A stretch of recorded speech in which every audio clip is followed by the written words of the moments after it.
Now let's meet the candidates.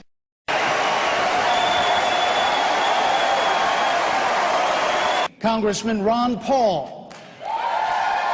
Congressman Paul, as you know, when Standard & Poor's downgraded the country's credit rating last week, one of the reasons S&P listed was because of partisan gridlock in Washington.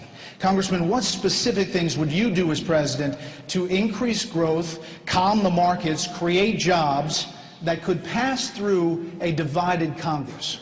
Well, they didn't downgrade it mainly because they couldn't come to a conclusion. They couldn't come to a conclusion because they didn't know what was going on. The country's bankrupt and nobody wanted to admit it. And when you're bankrupt, you can't keep spending. And all these proposed cuts weren't cuts at all. What you have to do is restore sound money. You have to understand why you have a business cycle, why you have booms and busts. If you don't do that, there's no way you can solve this problem. And the booms and busts comes from a failed monetary system. The interest rates that are way lower than they should be encourages malinvestment and debt. And to get out of that, all this other tinkering, you cannot do that unless you liquidate debt. You don't bail out the people that are bankrupt and dump the debt on the people. That is what's happened. So you have to allow liquidation of debt, eliminate the malinvestment, then you go back and you can get growth again by having a better tax structure, lower taxes, invite capital back into this country, get a lot less regulations, and under those conditions you can have growth again. And you can get it through a divided Congress. Well, the divided Congress will exist for a long time to come. Yes, you would have to get it through a divided Congress. But the one thing is, if you approach it constitutionally, if you approach it on the principles of liberty, you can bring people together. If we have to cut, maybe we wouldn't be so determined that you can't cut one nickel out of the militarism around the world. Neither the Democrats or the Republicans want to cut that. So if you want to cut, you have to put the militarism on the table as well. Mr. King. Congressman Paul, you're opposed to a system that requires employers to verify the immigration status of their workers. Why would you want to eliminate one more tool to help curb illegal immigration? I don't like putting the burden on our businessman to be the policeman. That means he has to be a policing activity. And I also resent the fact that illegals come into this country and they do have problems, but if a church helps them and feeds them, we don't blame the church, or at least we shouldn't in a free society. But I have a strong position on immigration. I don't think that we should give amnesty and they become voters, but I do think we should deal with our borders. But one way that I would suggest that we could do it is pay a lot less attention to the borders between Afghanistan and Iraq and Pakistan, and bring our troops home and deal with the border. But why do we pay more attention to the borders overseas and less attention to the borders here at home?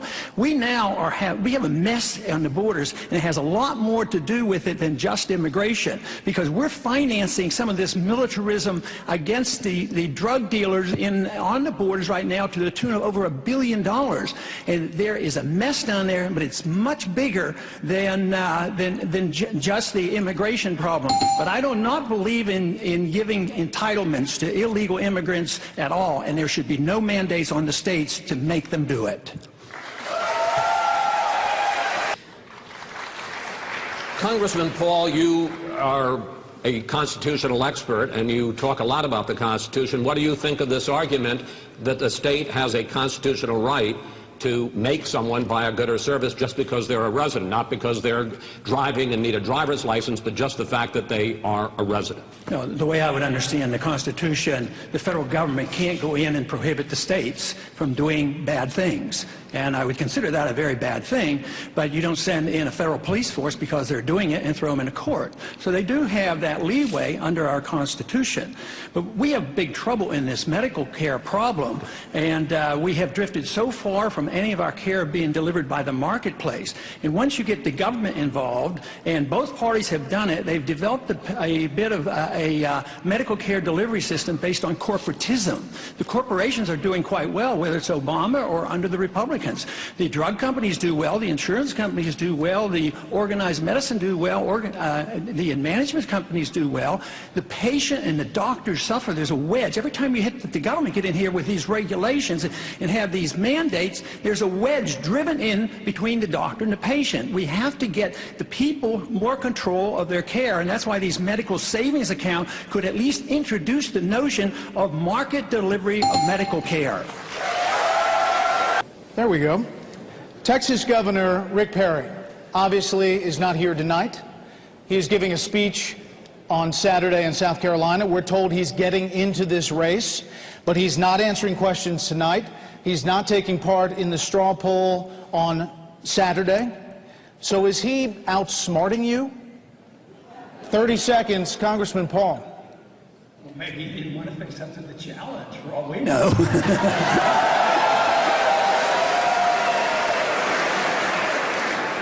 Are you worried about this strategy? Oh, no, I'm very pleased that he's coming in because he represents the status quo, and I feel like I'm sort of separated from the other candidates with my strong belief in liberty and limited government and different foreign policy and want to deal with the Fed, so he'll just dilute all their votes. Okay. Congressman Paul, you say that President Obama is not too soft on Iran. You say that he is too tough on Iran. I want to put up some of your statements. Sanctions are not diplomacy, you say. They are a precursor to war and an embarrassment to a country that pays lip service to free trade. As for Iran's nuclear ambitions, you wrote this: one can understand why they might want to become nuclear capable, if only to defend themselves and to be treated more respectfully. Is that your policy towards Iran? Well, even our own CIA gives me this information that they have no evidence that they're working on a weapon. Just think of what we went through in the Cold War, when I was in the Air Force, after I was drafted in the Air Force, all through the 60s. We were standing up against the Soviets. They had like 30,000 nuclear weapons with intercontinental missiles. Just think of the agitation and the worrying of a country that might get a nuclear weapon someday, and just think of how many nuclear weapons surround Iran. The Chinese are there, the Indians are there, the Pakistanis are there, the Israelis are there, the United States is there, all these countries. China has nuclear weapons.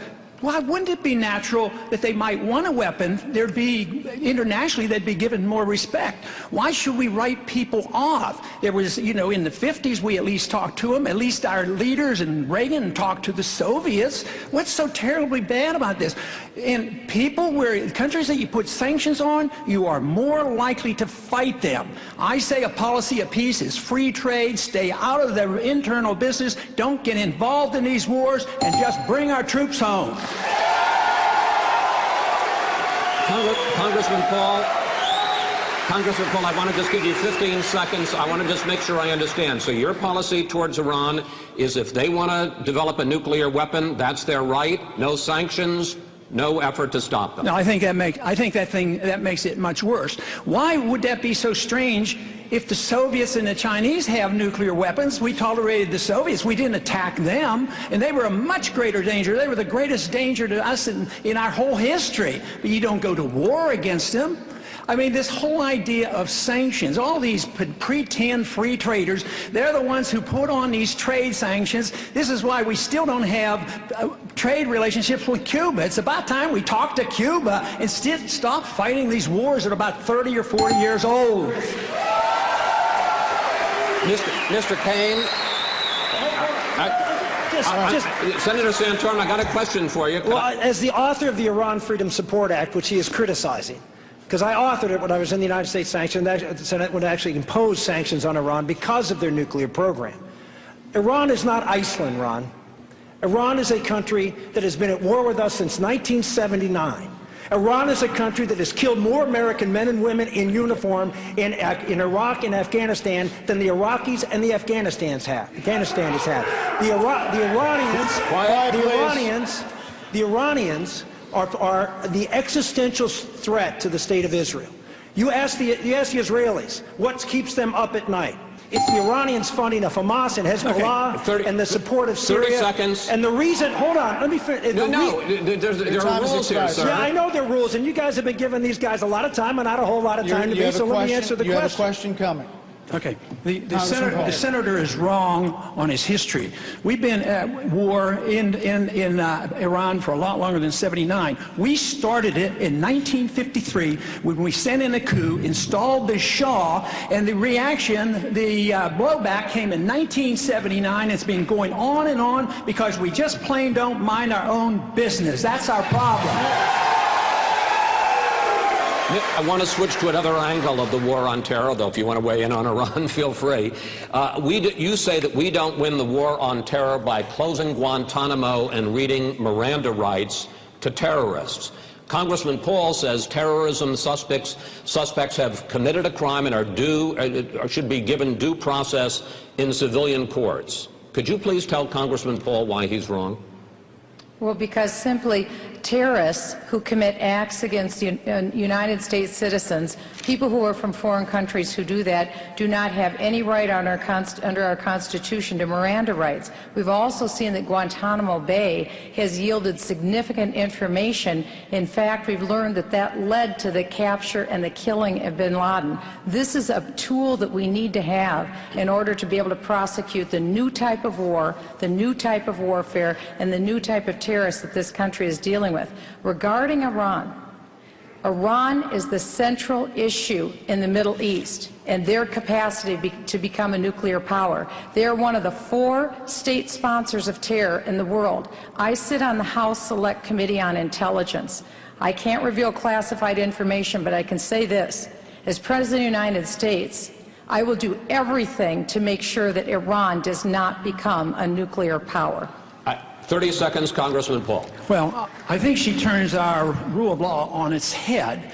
She says that the terrorists don't deserve protection under our courts, but therefore a judgment has to be made. They're ruled a terrorist. Who rules them a terrorist? I thought our courts recognized that you had to be tried, and we've done this. And we've brought individuals back from Pakistan and other places. We've given them a trial in this country. Over 300, or at least near 300, we tried and put them in prison.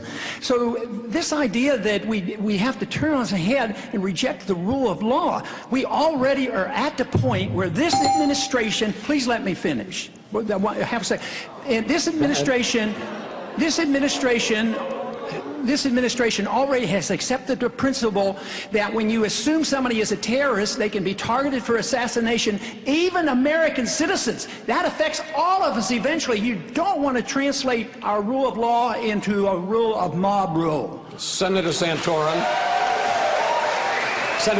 I want to pick up on this debate. You say Attorney General Holder must be under the influence, and in fact you've suggested perhaps smoking mushrooms, to want to try terrorists in civilian court. Are you also suggesting that Congressman Paul is under the influence? Well, anyone that suggests that Iran is not a threat to this country or is not a threat to stability in the Middle East is obviously not seeing the world very clearly.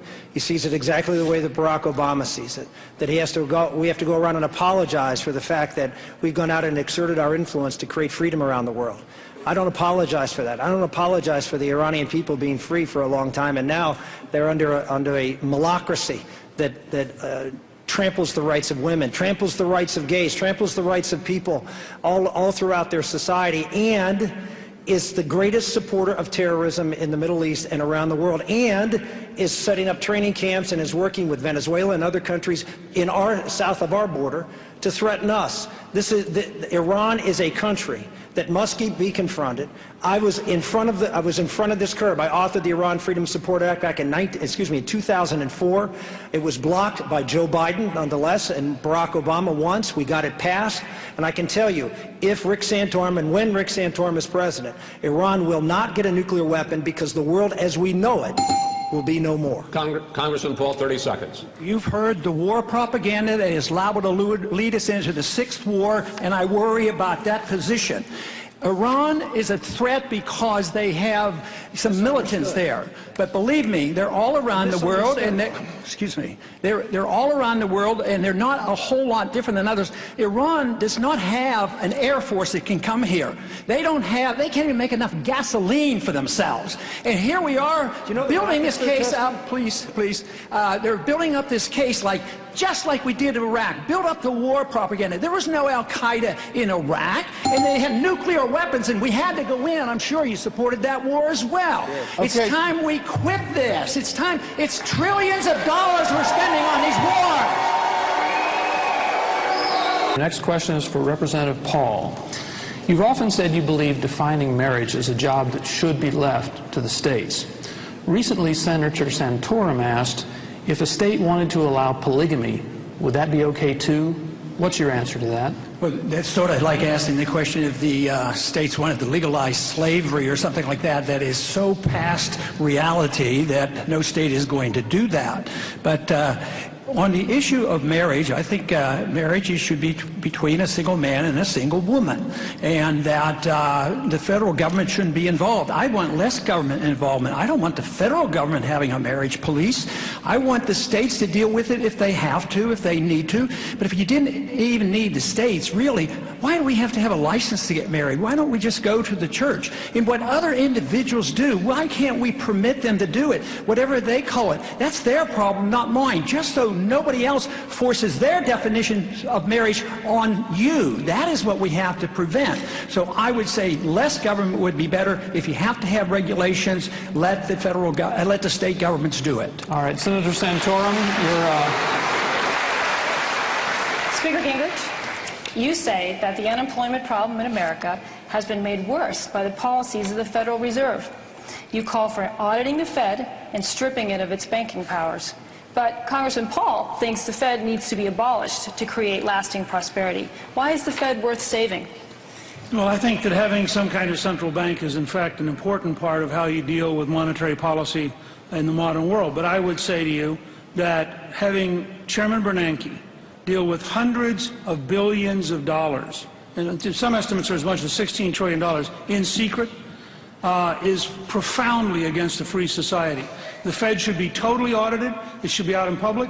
Their decision documents from 08, 07, and 08, and 09 should be public. We should know who they bailed out and why they bailed them out and who they didn't bail out. And I think that it is a scandal that the Federal Reserve is secret.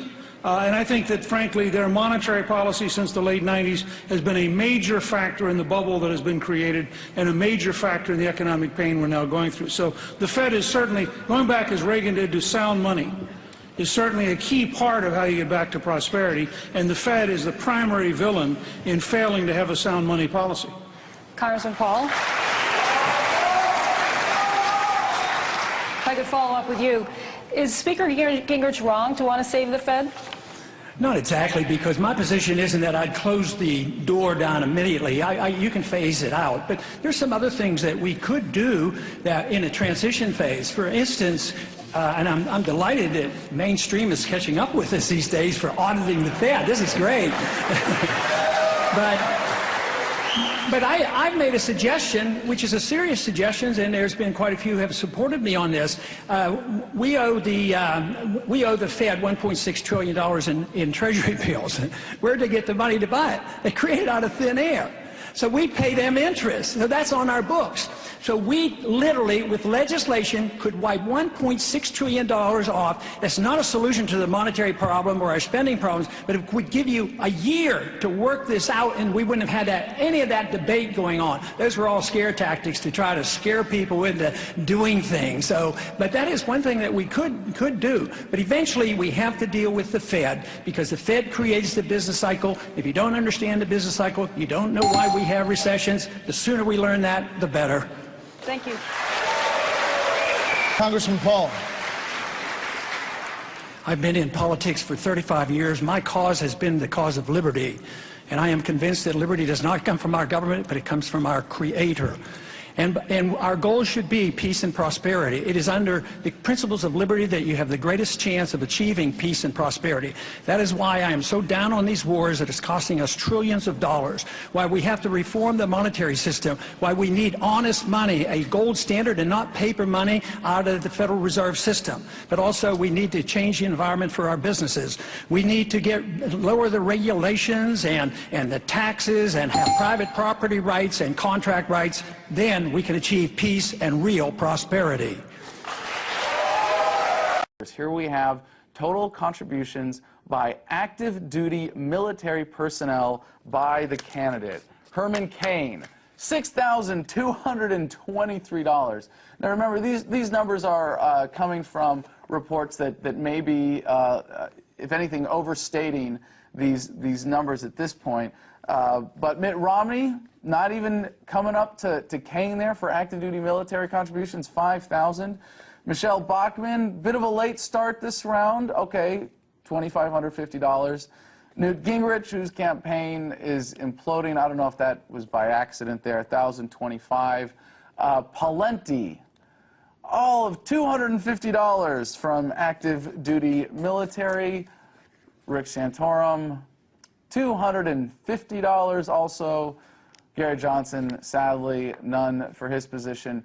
Total there of those other candidates, so to speak, $15,398.